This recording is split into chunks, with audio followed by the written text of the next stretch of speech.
بسم الله الرحمن الرحيم. لله ما في السماوات وما في الأرض وإن تبدوا ما في أنفسكم أو تخفوه يحاسبكم به الله فيغفر لمن يشاء ويعذب من يشاء والله على كل شيء قدير.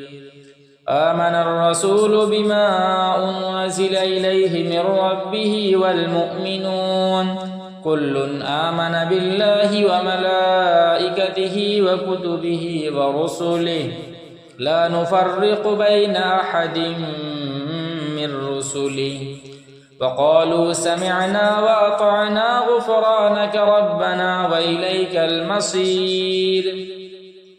لا يكلف الله نفسا إلا وسعها لها ما كسبت وعليها ما اكتسبت ربنا لا تؤاخذنا إن نسينا أو أخطأنا ربنا ولا تحمل علينا إصرا كما حملته على الذين من قبلنا ربنا ولا تحملنا ما لا طاقة لنا به واعف عنا واغفر لنا وارحمنا أنت مولانا فانصرنا على القوم الكافرين.